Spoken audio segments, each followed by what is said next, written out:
strong here. I hear movement.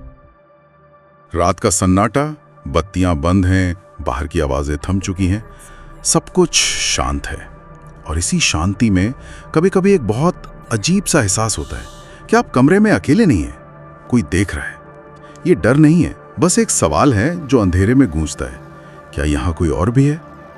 आज की हमारी पड़ताल इसी एक सवाल के इर्द गिर्द है। क्या भूत सच में होते हैं या ये सिर्फ हमारे दिमाग का कोई गहरा अनसुलझा खेल है? और इस सवाल का जवाब खोजने के लिए हमारे पास जो सामग्री है वो काफी दिलचस्प है। इसमें न्यूरोसाइंस के कुछ रिसर्च पेपर हैं, मनोविज्ञान पर एक किताब है और साथ ही कुछ मशहूर पैरानॉर्मल इन्वेस्टिगेटर्स की केस फाइल्स भी हैं। हमारा मकसद इन सबको मिलाकर ये समझना है कि इस धुंधली दुनिया की हकीकत क्या हो सकती है। और ये सवाल इसलिए इतना मजबूत है क्योंकि ये किसी एक देश या संस्कृति की कहानी नहीं है।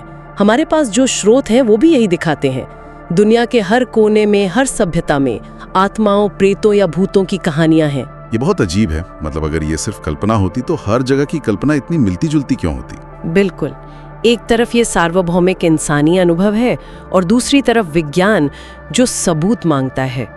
विज्ञान के लिए ये हमेशा से एक मुश्किल विषय रहा है क्योंकि विज्ञान उन चीजों पर काम करता है जिन्हें मापा जा सके, जिन्हें दोहराया जा सके, हाँ, और जिन्हें साबित किया जा सके। और भूत वो इन तीनों पैमानों पर खरे नहीं उतरते हैं। लेकिन इसका मतलब ये नहीं है कि विज्ञान ने इन अनुभवों को सिरे से खारिज कर दिया है, बल्कि जैसा कि हमारे स्रोत बताते हैं, विज्ञान ने इन्हें बहुत गंभीरता से समझने की कोशिश की है। तो चलिए इन स्रोतों के आधार पर सबसे आम अनुभवों से ही शुरू करते हैं।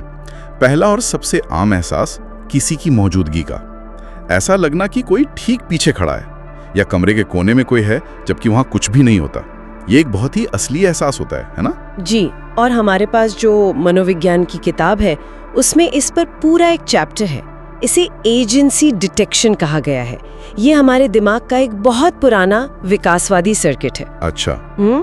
हजारों साल पहले जब हमारे पूर्वज जंगलों में रहते थे तो ये जानना बहुत जरूरी था कि झाड़ियों के पीछे सरसराहट हवा से हो रही है या किसी शिकारी जानवर की वजह से। मतलब ये मान लेना ज्यादा सुरक्षित था कि वहाँ कोई है, भले ना हो। बिल्कुल, ये एक सर्वाइवल मैकेनिज्म है। आज भी हमारा दिमाग इसी तरह काम करता है। जब हम थके होते हैं, तनाव में होते हैं या किसी अनजान जगह पर होते हैं तो ये खतरा खोजने वाला सिस्टम ज्यादा सक्रिय हो जाता है। और ये दिमाग खाली जगहों, अधूरी जानकारी में किसी एजेंट या किसी के होने का पैटर्न ढूंढने लगता है। जैसे कम रोशनी वाले कमरे में एक कोट टंगा है और हमारा दिमाग पल भर के लिए उसे एक इंसान समझ लेता है। सही। ये एहसास पूरी तरह से असली लगता है क्योंकि ये दिमाग के बहुत गहरे हिस्से से आता है। ये तो मौजूदगी के एहसास की बात हुई, लेकिन इससे जुड़ा हुआ एक और अनुभव है जो शायद और भी आम है। आंख के कोने से कुछ हिलता हुआ दिखना, एक परछाई की तरह। हमारे सोर्स मटेरियल में इसे शैडो फिगर्स कहा गया है। और इसके लिए हमारे न्यूरोसाइंस के पेपर एक बहुत ही साफ वजह बताते हैं।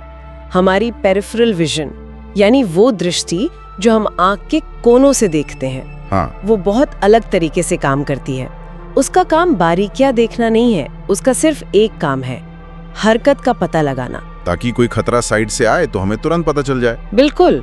तो कम रोशनी में जब कोई पर्दा हिलता है या किसी चीज की परछाई बदलती है तो हमारी पेरिफेरल विजन दिमाग को बस एक सिग्नल भेजती है, कुछ हिला है। और फिर हमारा दिमाग उस अधूरी जानकारी को भरने की कोशिश करता है। सही कहा। एक न्यूरोसाइंस पेपर में एक बड़ा दिलचस्प प्रयोग था जहां उन्होंने कम रोशनी में लोगों को ऐसी आकृतियां दिखाई जो पूरी नहीं थीं। हाँ, बस कुछ डॉट्स थे जो इंसानी चाल की तरह हिल रहे थे। और ज्यादातर लोगों के दिमाग ने उन्हें तुरंत एक चलते हुए इंसान के रूप में पूरा कर लिया। अच्छा। हमारा दिमाग खालीपन से नफरत करता है, वो उसे भर देता है और अक्सर वो उसे एक जानी पहचानी यानी इंसानी आकृति से भरता है। और एक तीसरा अनुभव है जो इन सबसे ज्यादा डरावना माना जाता है, स्लीप पैरालिसिस। ये उन अनुभवों में से है जहां लोग 100% यकीन के साथ कहते हैं कि उन्होंने कुछ देखा है। ये वाकई एक भयानक अनुभव हो सकता है क्योंकि इसमें दिमाग जाग रहा होता है लेकिन शरीर लकवाग्रस्त होता है। विज्ञान इसे REM एटोनिया का एक ग्लिच कहता है।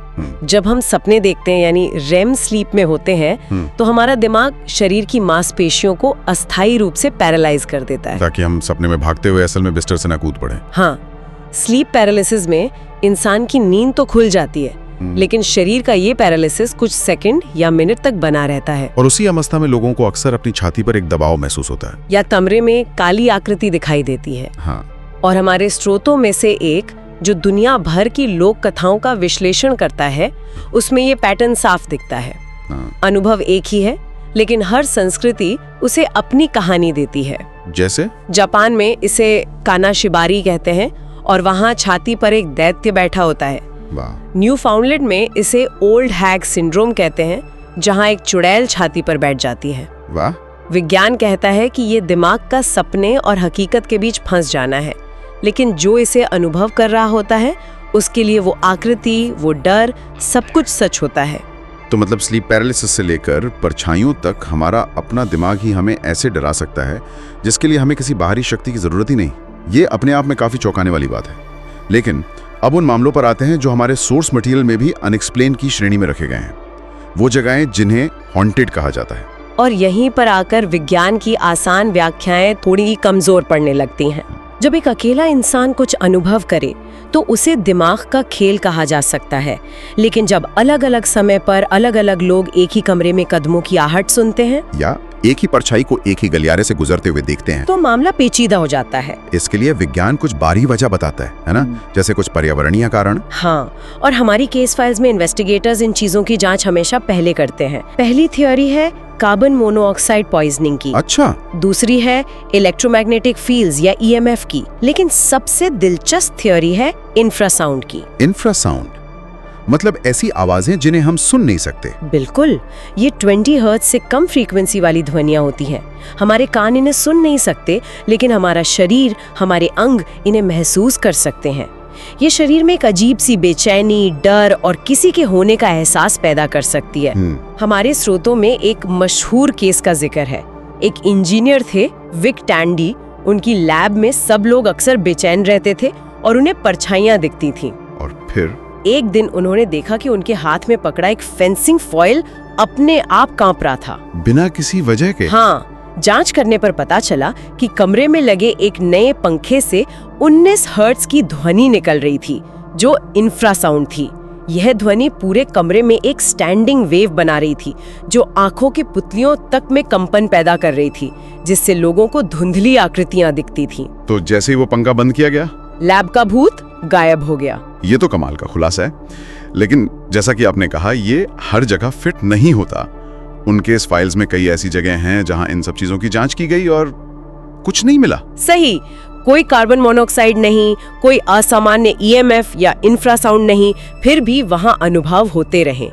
यही वो पहेली है जहां विज्ञान को कहना पड़ता है कि हमारे पास अभी जवाब नहीं है। और इसी ग्रे एरिया में एक और दिलचस्प चीज आती है, ईवीपी यानी इलेक्ट्रॉनिक वॉइस फेनोमेना।